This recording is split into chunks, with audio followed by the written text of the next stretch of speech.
Hello everyone, welcome back to another video here on Keep Running with BK, and today we're going to talk about 10K training. So whether you're a new runner and you're ready to graduate from the 5K to the 10K, or you're a seasoned runner, and as often is common amongst distance runners, we progress through the distances from the 5K on up, and you're looking to run a faster time goal or even a personal best, I've got a few tips to share with you today, right after this.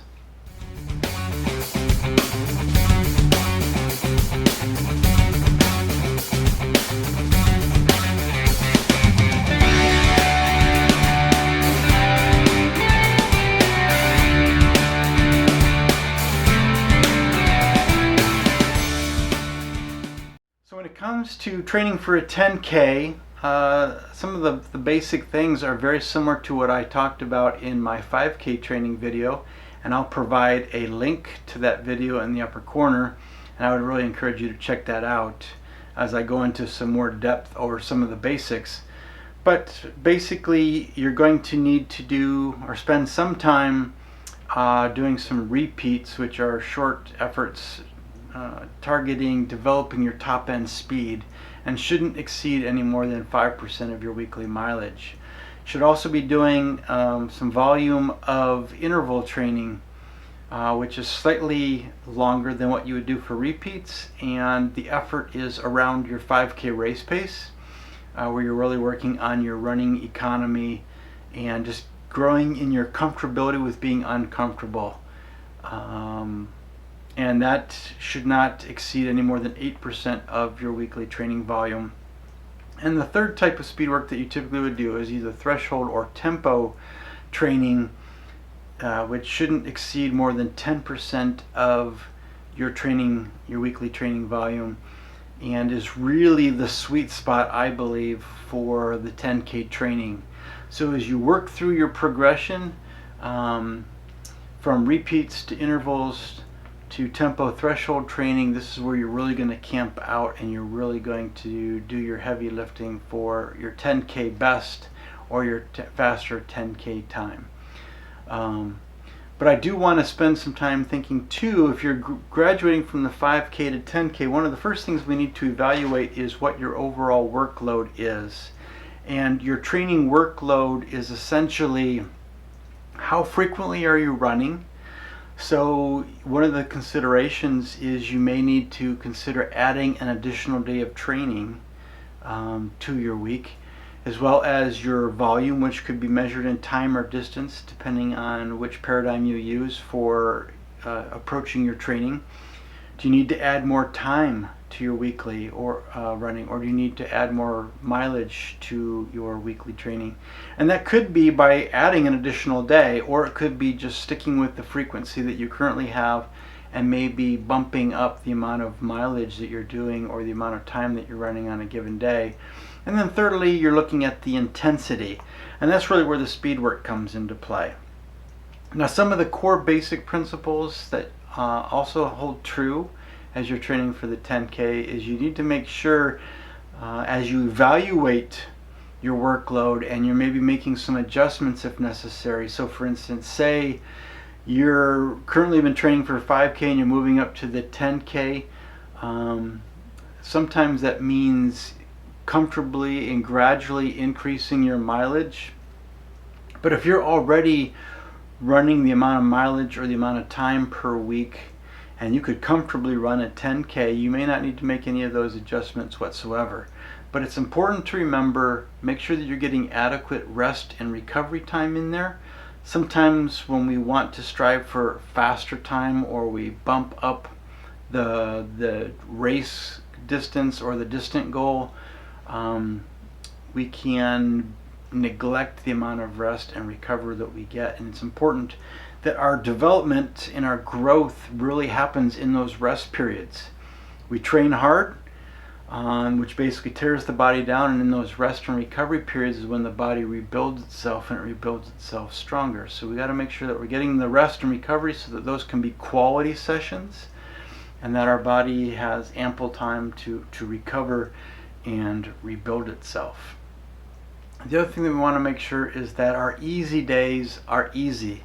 That's one of the things that I emphasize a lot in my videos, because it's something that I didn't get right for the majority of my running years. Is my easy wasn't easy enough, and I didn't take those easy days serious enough.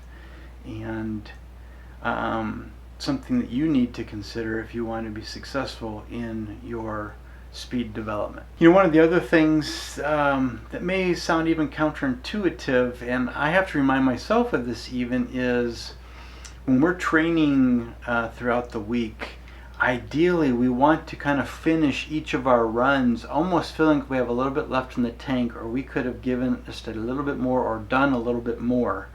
And if you're feeling like that more often than not, you're probably right there in the sweet spot.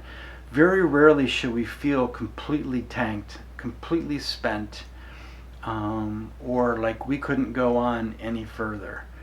If you're experiencing that on a consistent, regular basis, then you might need to back off a little bit. You may be doing too much too soon, or you may be going too hard too often.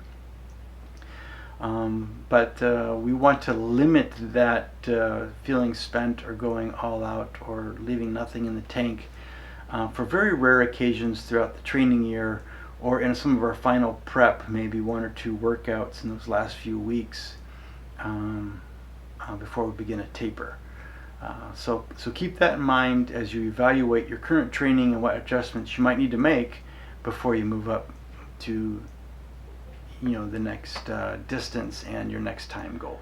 One of the things I'd like to do is share with you a quote from Joe Friel's book, The Triathlon Training Bible. This really helped me to kind of understand the goal of an endurance athlete, which we are as distance runners, and I think it also sets the stage and provides context for some of the things I'm going to share as you focus on your 10K training plan. I'm going to quote, "When it comes to endurance events, fitness is the ability to resist or delay fatigue at a desired speed. The reason we train then is to reduce the effort of fatigue that accompanies race-like effort." So ideally, when we're running or even racing at the 10K, we are racing right below that threshold where our body can't keep up with the lactic acid production.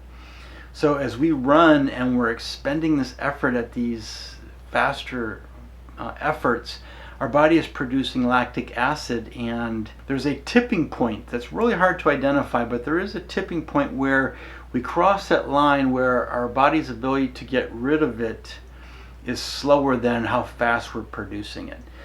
And the ideal for running a 10K is to be able to run right below that level. And that really is the battle for a distance runner, is to keep up with that lactic threshold. So as we train, we're trying to train the systems, and we're trying to train at efforts and speeds that helps our body to develop its ability to do that more efficiently and over longer periods of time. And that's key when you go from a 5K to a 10K. Now naturally our pace is going to slow down a little bit as we do our tempo runs, and we run that consistent even effort.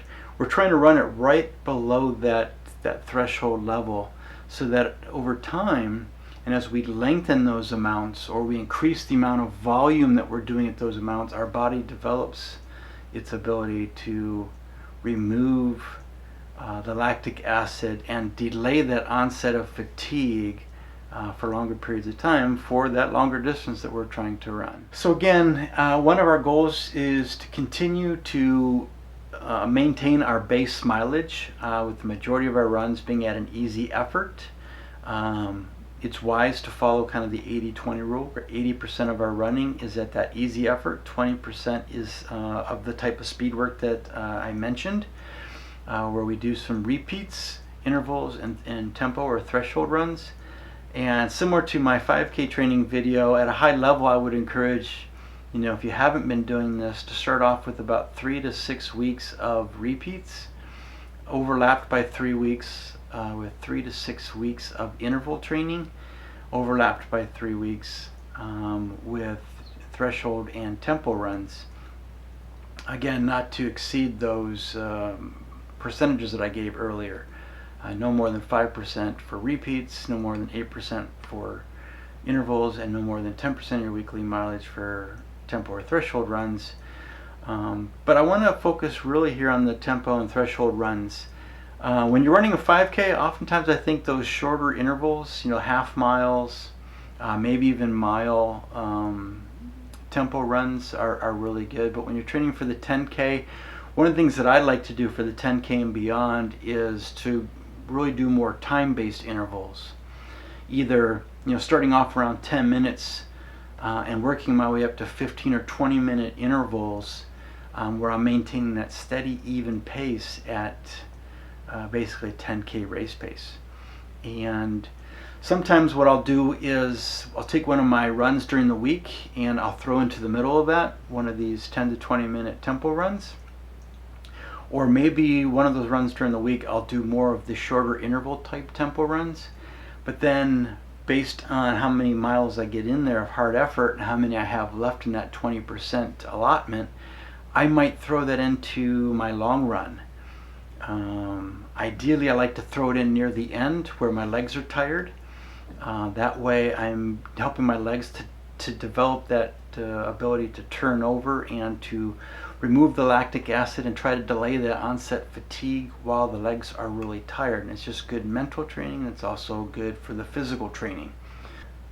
So those are some of the tips that I would offer you as you move from the 5K to the 10K, whether it's just to expand your distance or if you have a certain time goal or you want to race at the 10K distance. And my question for the day, because I'm really curious, I'd like to know, what's your interest in this video? What's your interest in the 10K? Is it you've been doing 5K and you want to just move up to the next distance and go further? Or is it you're ready to race at the 10K? What's your time goal? What are you shooting for? I'd be really curious and really like to see. So please share that in the comments below. And to wrap up this video, I just want to encourage you to be intentional about your training, learn to train smart, and try some of these tips just to help you to continue to develop as a runner. Remember, as distance runners, we're training to delay that onset of fatigue, as I shared from Joe Friel's book. And I hope some of these tips that I share with you today would be helpful. If you found it helpful, consider liking the video. If you're new here, consider subscribing to the channel. I'd love to have you be a part of the Keep Running community. And as always, stay safe, train smart, and check out one of my other videos. And until next time, keep running.